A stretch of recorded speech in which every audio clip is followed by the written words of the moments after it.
Hey, what's going on, everybody? Welcome to the Thriving Minds podcast with your host, Walter Parada, where we strive to provide you with empowering talks so you can live to thrive. I hope you find yourself in the right frame of mind, focusing on all the things within your control. All right, so today's episode, we'll be talking about being more self-aware. So this helps you better understand and embrace who you are, just giving you more clarity. This leads to being more confident and creative, making better decisions, having stronger relationships, and communicating better. The results are greater personal satisfaction, where you internally become so much more stronger and developed, and your externals follow, but not the primary driver. Meaning all the things that you care about with inside of you is what really counts. So all the accolades and external gratification becomes less important. And this is the foundation for transforming yourself for the better. And it focuses on understanding your thoughts, your feelings, and your behaviors. In essence, it's really just about questioning yourself, not to ridicule or tear you down or to doubt yourself, but really to get a better sense of why you do certain things and how you interpret what's going on. It's really where you become your own coach, that mentor to yourself, where you gain a different perspective and giving yourself valuable feedback. Sometimes this comes out of just the want to be better. And sometimes this just comes out of pure curiosity. Either way, what you're doing is you're taking yourself out of that first person point of view, away from the action, and taking that overhead view to see things beyond what's in front of you. This is the part where some of that clarity is gained because you can see beyond what's coming at you or what you're having to react to. And this can be hard at times because it means that you're stepping outside yourself. But a helpful thing to do is to use that third person point of view where instead of saying, I feel disappointed or I'm feeling very excited, you can say that you feel disappointed or you feel excited. And then from there, you slowly start to step outside yourself and can start to question without really becoming defensive or feeling bad about yourself. At first, this can feel threatening because it can be seen as poking and prodding, trying to find deficiencies. Just know that's a natural part of the reptilian brain to survive, to self-preserve, to just continue to exist. This is that self-consciousness where we're thinking about if we look dumb or stupid, or if we come off arrogant, if I make a mistake, how others are going to negatively see me, and ultimately how I see myself. This is part of that want to just be accepted by others, right? We're social creatures. We want to know that we belong. To help overcome this, you can take a different approach by simply saying, this is going to give me greater peace. To shift from being defensive to being nimble. This helps to shift the thinking from resisting to embracing whatever it is you're going through. So think about when you just resist. You become tight, standing still, holding your ground, or digging your heels in. And that can make it very scary, very closed-minded. But when you're able to be nimble, flexible, you better take things as they are and can overcome it. It gives you that perspective to see different options to solve what you're going through. But when you resist, it's either an all or nothing approach. That things stay the same or it's just too much to even fathom anything beyond that. And as we all know, the constant thing that we're all going to experience is change. So we might as well embrace it so we can better deal with it. And that's where self-awareness is going to help you out. And self-awareness can be broken down into two categories, internal and external. So the internals are your thoughts, your feelings, your values, your passions, your aspirations, your strengths, your weaknesses. And the externals are how others view you. And research has shown that people who know how others see them are more skilled at showing empathy, taking others' perspectives, Leaders who see themselves as the people that they lead tend to have better relationships with them, feel more connected and satisfied, and there's a greater level of trust. This gives the sense that they're part of the people that they lead, which just bodes well for overall morale. This is part of being on a level playing field that makes us feel that we're all equal and not that our worth is based on a certain hierarchy that's in place. Most of us are self-aware to a point, and that point is where we find that personal satisfaction. So the more self-aware that we are, in a sense, the greater we feel about ourselves. Greater self-awareness allows you to handle greater amounts of stress and challenges and struggles, and effectively being able to handle and overcome them. And a big thing is knowing what motivates you, what really inspires you.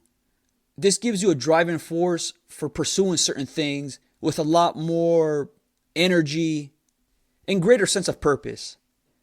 If you just take a look at people who have a job and they don't really like it, it's because their values or their motives are not aligned with what they're doing on a daily basis. And there can be many different reasons for why a person stays or even gets a job that they're dissatisfied with. Probably the commonality of a situation like this is purely survival. It's a job that I can do, I can tolerate, and I'll just stick with it, even though I have something else that motivates me that I really want to do.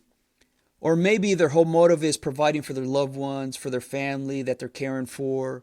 And it can be a scary thing to venture off from that, not being able to provide for them. So really take the time to understand what motivates you, to know your values and why, because it's going to provide you a lot more clarity. It can allow you to shift from a situation like this. With the internal self-awareness, it can be broken down into two types, which are the introspectors and the aware. The introspectors are clear on who they are, but don't really challenge their own views or search for blind spots. It's being comfortable in who you are, and that's it, which is a good starting point. Essentially, they'll forego getting feedback from others, and this can stunt their relationships and the success they might have. So those mistakes that they make, they learn from them only through self-reflection.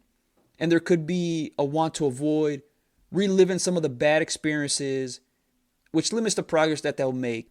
But those that are aware, they know who they are, what they want to accomplish, and are going to get other people's feedback to catch those blind spots that can really fuel their growth.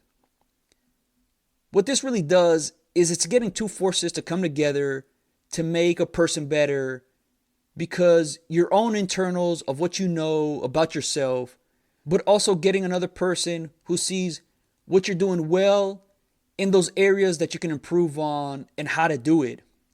And this allows for that significant growth. It gets you more comfortable with the not so pretty things about yourself, and you can leverage that for the better. Within the external self-awareness, it can be broken down into two categories: the seekers and the pleasers. The seekers don't yet know who they are, what they stand for, or how others see them. This leads them to feeling stuck or frustrated with themselves or the situation that they're in. And just think about it. When you're searching for something and you don't know what that is, that obviously can make you feel lost, not knowing, but it also can be exciting because of the opportunity that's right in front of you. Generally, this happens the younger we are, and it takes a little bit of time to figure that out. For those that are lucky enough to have somebody point that out to them, to just knowing what it is that you're aiming for, it helps to have greater satisfaction. The other external self-awareness are the pleasers, which are focused on how they appear to others, and they could be overlooking what really matters to them. With enough time, they'll make a lot more choices that are not in the best interest for themselves because they're giving their best to satisfy others. And I think a lot of us do both, right? We're still trying to figure out who we are, what we stand for, but also, we're trying to make the people around us happy, whether it's our parents, friends, our family members, whatever it might be, right? We want to make them happy. And sometimes or a lot of times, we might put them first before ourselves. So in a nutshell, that's the two types of categories, the internal and external. And maybe you might be thinking one is better than the other.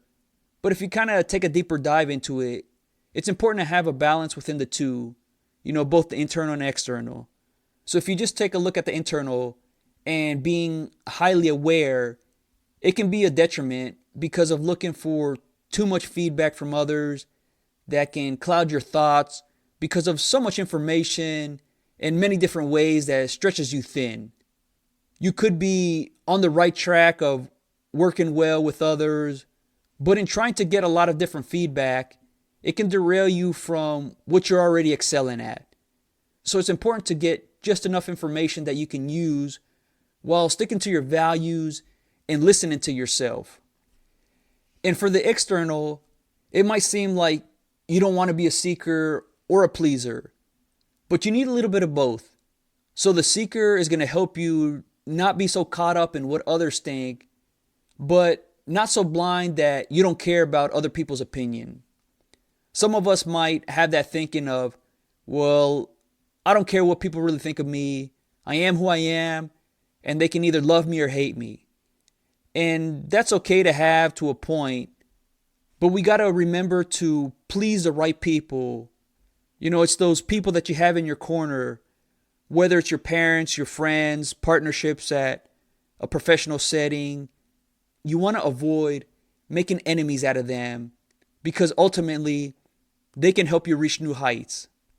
There's only so much you can do on your own, and if you burn bridges with them, you're going to find yourself isolated.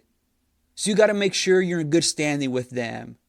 Now, obviously, we're all going to have our rough patches, but that's part of the more self-aware you are, the better you can handle those uncomfortable periods to make the relationships a lot stronger.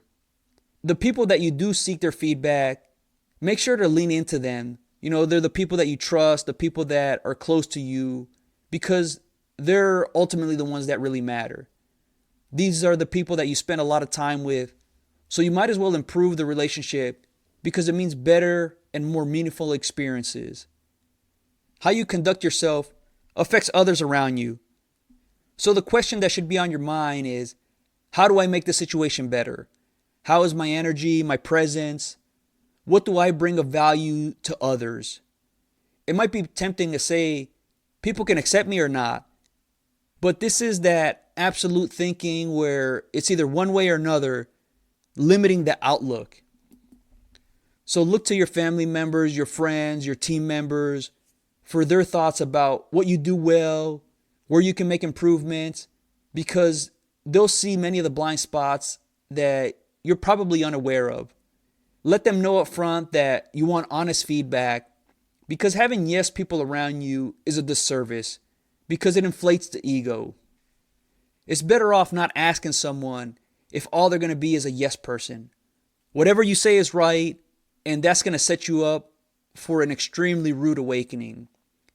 If you just look at elite athletes, they all had some sort of coach or mentor that was a significant part of reaching new heights. Yes, they probably had enormous talent, but that alone is only going to get them so far. Michael Jordan early on in his career experienced a lot of individual success, but it was the head coach, Phil Jackson, that helped facilitate taking the team to a new level by having Michael distribute the ball more so other players can capitalize on opportunities. So it allowed other players to score a lot more, take more shots. Early on, even when Michael had that individual success, teams that faced him had the game plan of multiple people on Michael to slow him down.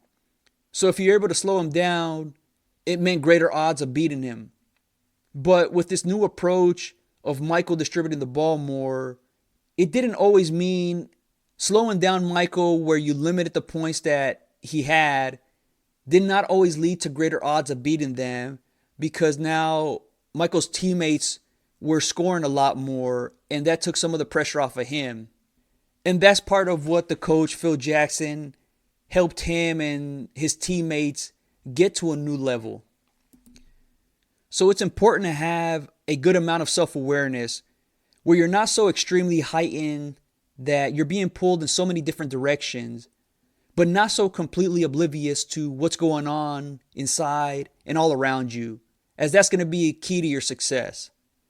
This is the delicate act of finding the right space that works for you.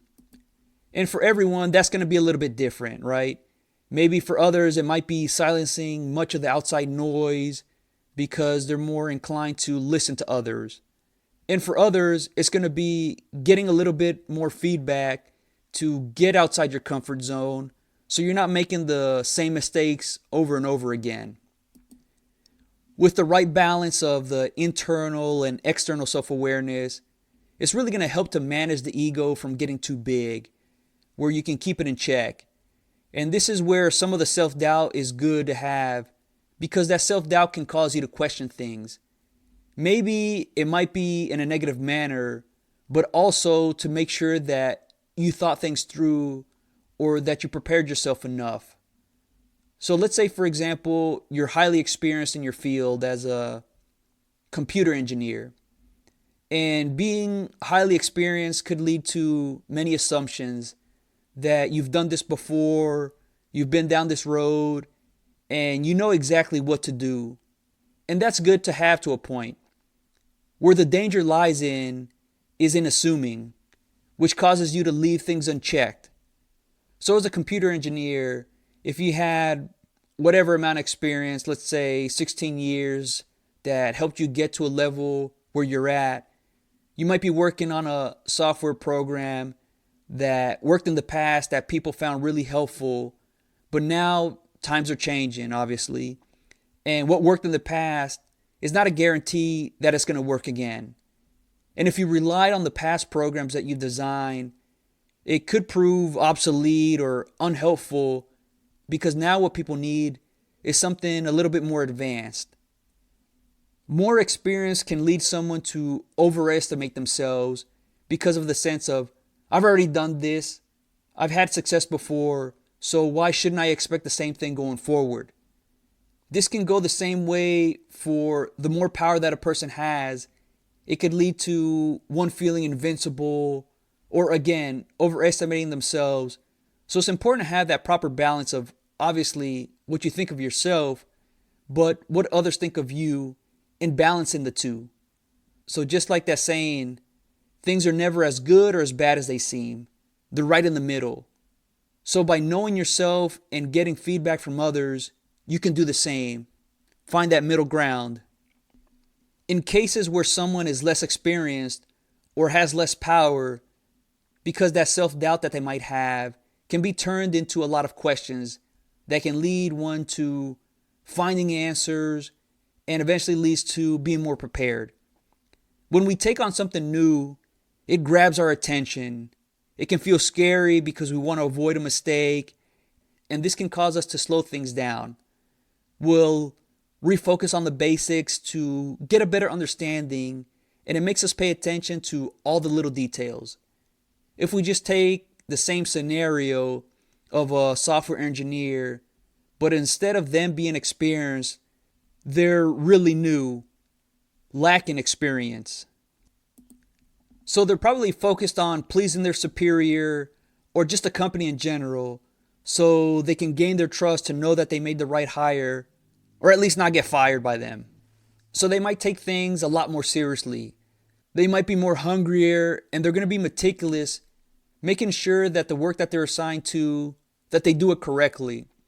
They even might be more willing to get other people's feedback on the software program that they're writing, asking them, hey, what do you think? Is this something that you would use, that you would buy?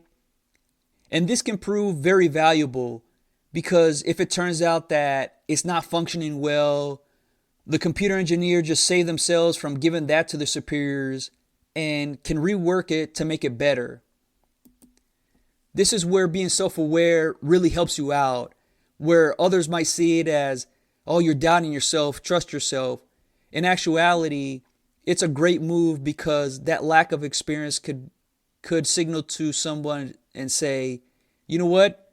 I just want somebody else's opinion, and because I'm only seeing it from my perspective. That's part of where you say, hey, you know what? I just don't know, so I'll defer to somebody else, and then I can move forward from there. Maybe a more experienced computer engineer would say, I don't need somebody else's opinion. I know what I'm doing. And that's part of having that balance of self awareness that can really propel you forward. Another thing to consider is when you take the time to self reflect, know that your assessment could be wrong. And if we're wrong, no big deal. We just got to learn to admit it and learn from it. So if things go bad, then there's a tendency to ruminate in fears or insecurities that you might have, when in actuality, maybe what went wrong had nothing to do with what you're thinking about. We're looking for why things went wrong, and instead we should be looking at what went wrong. The difference is why is looking for an explanation, and that can be subjective, as what went wrong is focused on the facts. So instead of saying it went wrong because I felt bad, maybe what went wrong was the lack of preparation.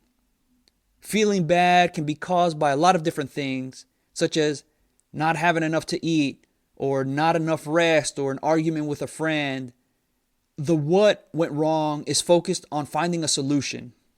So going forward, be conscious of incorporating the what went wrong constantly, because when you're explaining the why, there are so many different outcomes that is focused on what already happened, and that takes away from what you need to do going forward. And this is going to help you move on from being stuck on the shortcomings.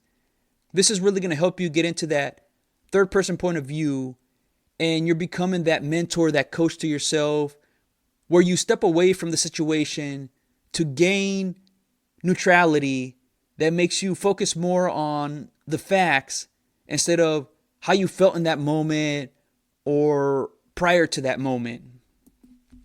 And remember to talk to yourself as you instead of I, to give you some distance from what you just experienced. You could use your name instead, where instead of me saying I would say, Walter, you fell short because this went wrong. These simple things eventually are going to add up over time. That's going to help you manage your emotions a lot better, making you more composed and allowing you to make better decisions. So those insecurities may become less prevalent. That keeps you from dwelling on things and instead focused on what you need to do going forward. So your energy shifts to executing and less hung up on how you feel in certain moments. Just think of how productive you are based on how you feel. If many people operated that way, then globally we'd be very unproductive. We'd probably be starving, lacking a lot of services and resources that we need. Do you think a plumber wants to come fix your leak on a Friday night, but it's an urgent matter that needs to be taken care of?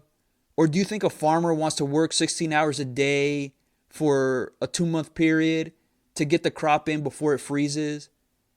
Throughout the days, we have highs and lows, and if we only operate based on how we feel, very little would get done.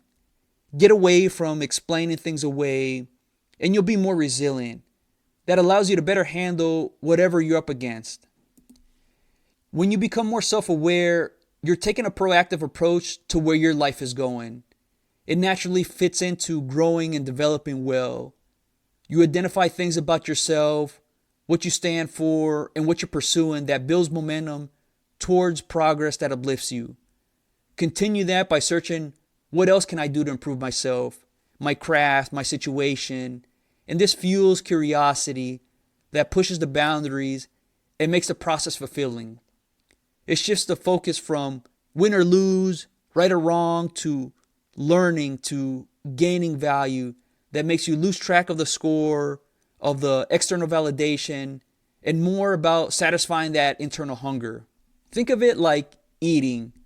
A lot of how we eat is with our eyes, wanting to devour what is right in front of us, wanting more and more until you scarf down all that food and your brain finally gets the signal from your stomach that, hey, I'm full, or maybe even past it.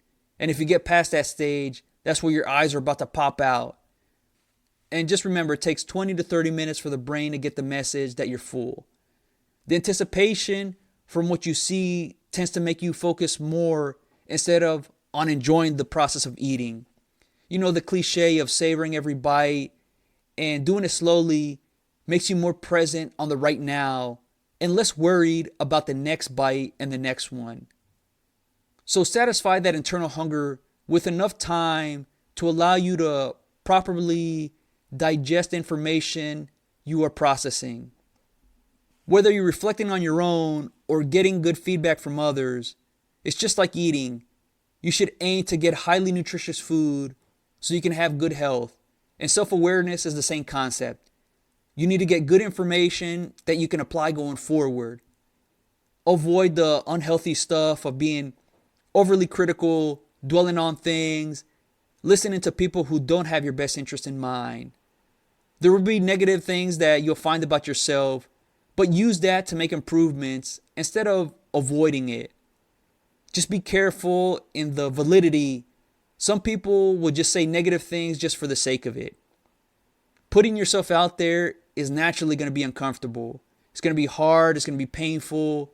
But it's evidence of your high ambition to be better. So use that to get through the ugliness. Just like anything else, the more you practice something, you eventually get acclimated to it. So when you're self-reflecting or seeking feedback from others that you trust, you're going to hear things that are going to be off-putting. But the more that you can just listen and avoid explaining why you do certain things or coming up with a rebuttal, the better that you can process valuable information. Make being more self-aware a habit because it's going to improve how you experience life. Well, I hope you enjoyed this episode. If you're interested in more topics like this, become a Thriving Minds member at www.thrivingminds.live. It's your personal development resource so you can build that right mindset so you can live to thrive. All right, until next time.